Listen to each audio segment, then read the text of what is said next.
No sentirme identificada con mi cuerpo.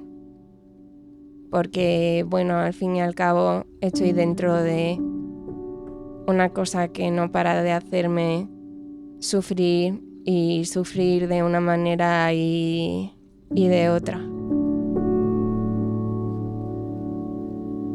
Es Ana Castro, poeta, periodista, mujer y paciente experta en enfermedades crónicas.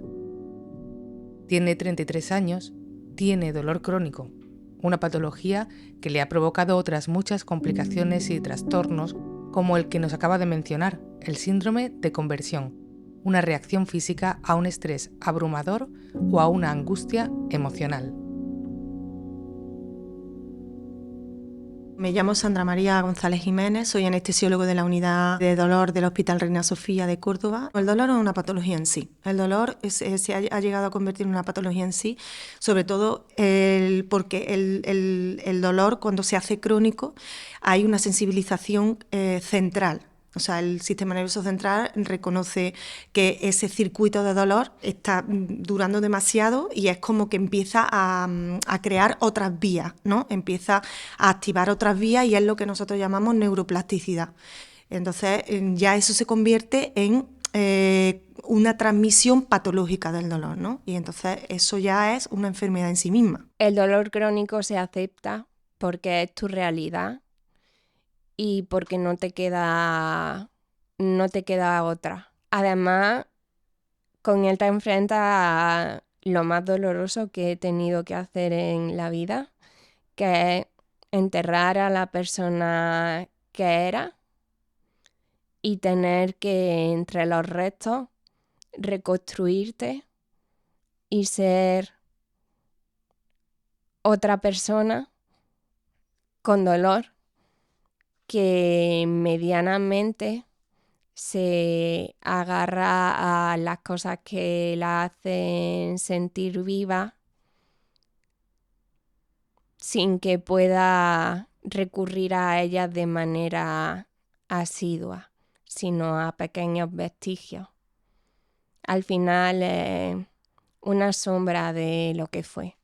Lo que sí que no hay que hacer en ningún caso es resignarse al dolor, ni culparse por ello.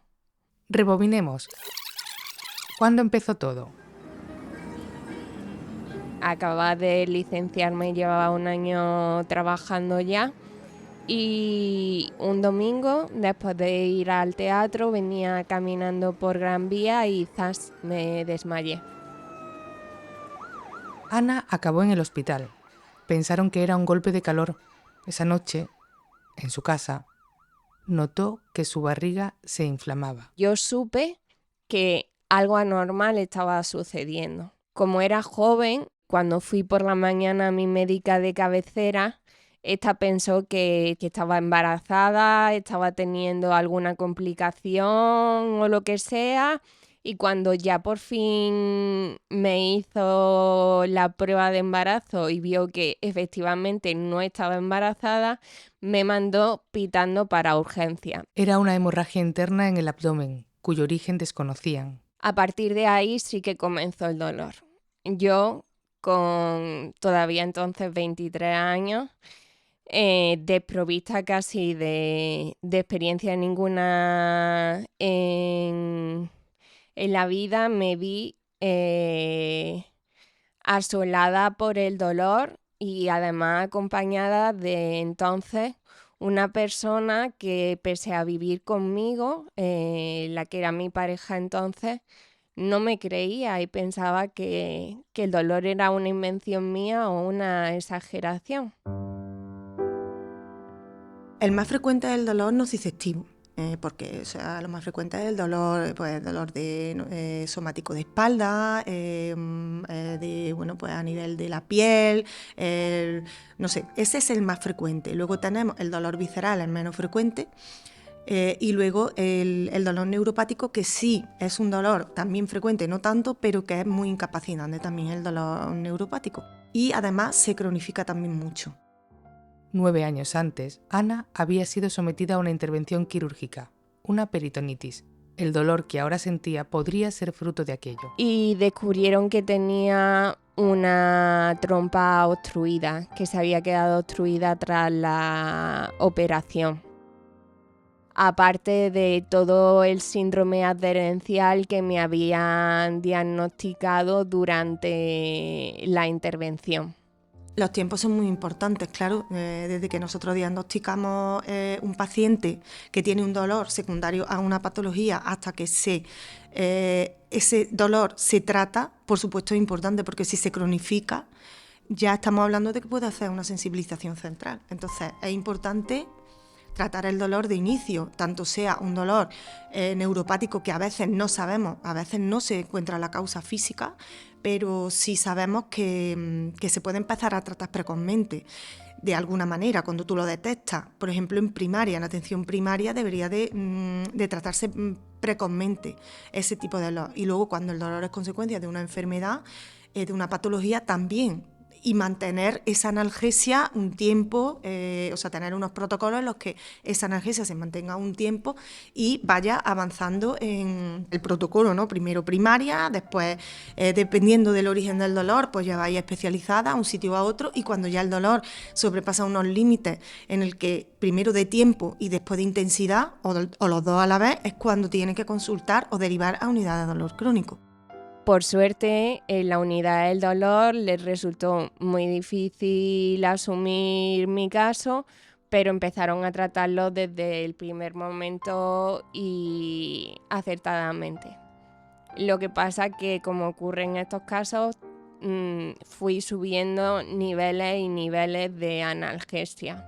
Y hay que plantear un tratamiento a corto plazo y seguir un protocolo. Si ese dolor no cesa o no se quita o cambia, pues entonces ya hay que, por supuesto, descartar las banderas rojas que decimos, identificar el dolor, si es por qué, hacerle las pruebas pertinentes, y si consideramos que es un dolor que se está cronificando, pues hacer lo que avanzar de la forma adecuada. Tenemos un dolor leve moderado, que lo podemos tratar con un tratamiento analgésico básico según la escalera analgésica de la OMS. Luego el dolor moderado ya nos vamos a meter en opioides menores y opioides mayores, inicialmente los opioides más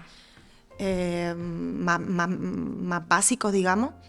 Por ejemplo, como tenemos el tramadol o el paracetamol codeína, que son opioides menores, y luego podemos dar el salto ya cuando el dolor es ya más moderado, severo, a opioides un poquito más mayores, como son el tapentadol, que está entre medias, que es un fármaco nuevo que tiene muy buena, nuevo relativamente, que tiene muy buena tolerancia, y luego ya tenemos los opioides más mayores, tenemos la oxicodona, después la hidromorfona, la buprenorfina, el fentanilo, así un poco en general, lo último ya el fentanilo. La toma continua de estos analgésicos tiene consecuencias. Ana nos cuenta que le han ocasionado graves problemas digestivos. Nunca sé bien si lo que voy a comer me va a sentar bien, ¿no? Ese miedo a comer me ha provocado también un TCA con el que sigo combatiendo, y todo ello me ha llevado a alejarme de mi cuerpo y a desarrollar una enfermedad psiquiátrica. Ha pasado por todo tipo de tratamientos que también le provocan dificultad para llegar a las palabras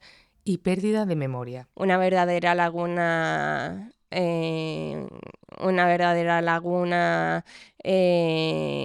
perdí, o sea, la memoria de todos los años de la facultad. No me acuerdo de prácticamente casi nada de ello.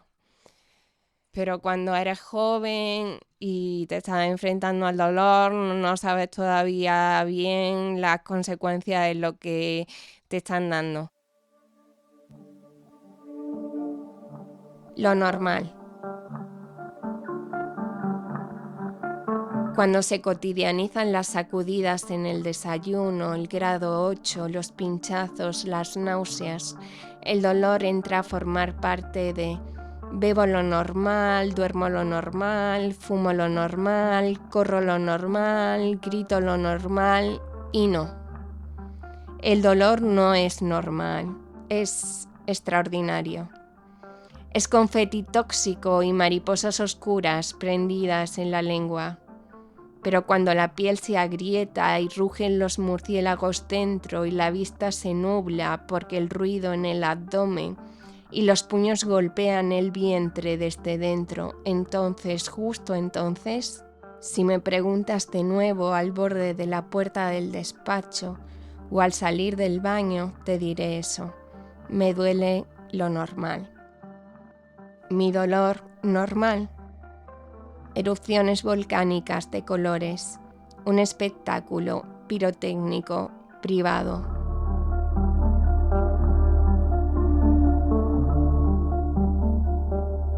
Tienes que intentar tener empatía con el paciente, porque eso es una de las cosas que el paciente, tú lo notas, que nada más que con eso ya estás haciendo tratamiento, porque te lo agradecen y tienen que ver a ver cómo te digo, la motivación que tú tienes porque ellos mejoren. O sea, que puede ser que tú intentes todo y no consigas nada, pero nada más que con que ellos vean que tú tienes interés para que ellos vayan a mejorar, eso ya les mejora. Por eso digo que el tratamiento psicológico muchas veces también parte desde nosotros mismos.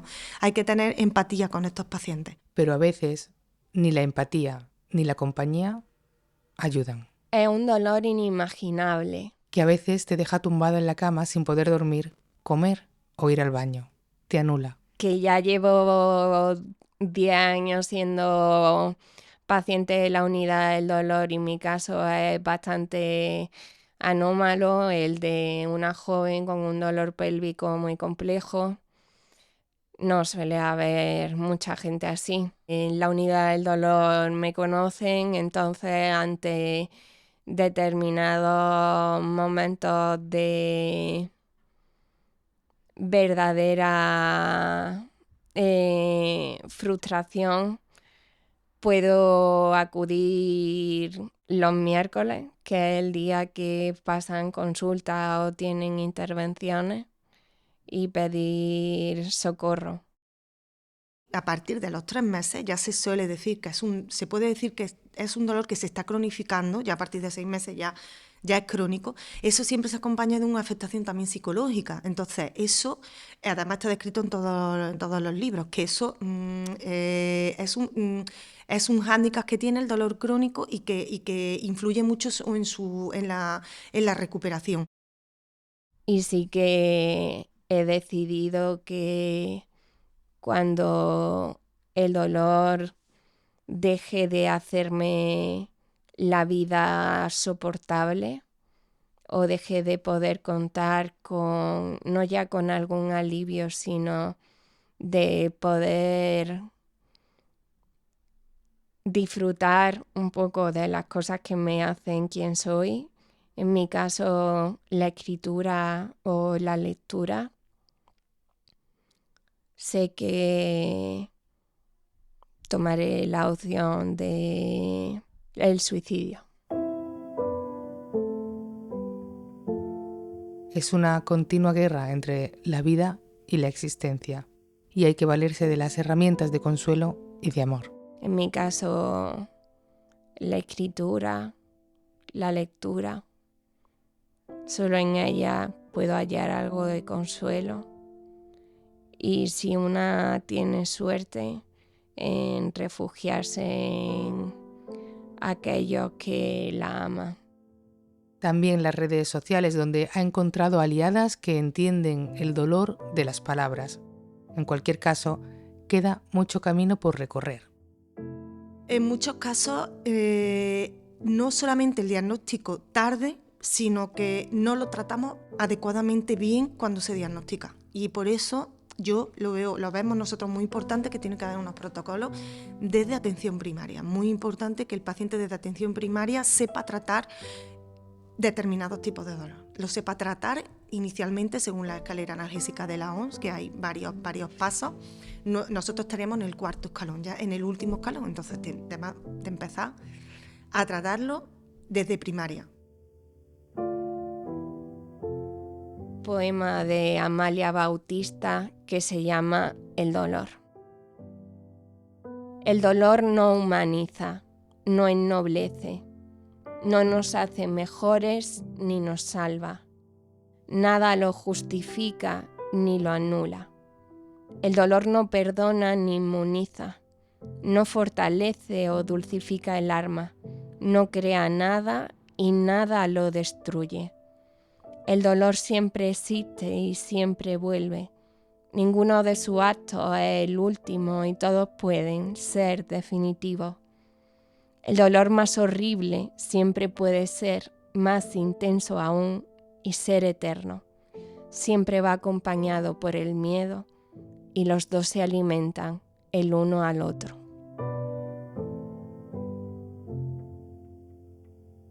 Diseño sonoro y montaje, Alex Rodón. Guión, producción y locución, Gemma Timón.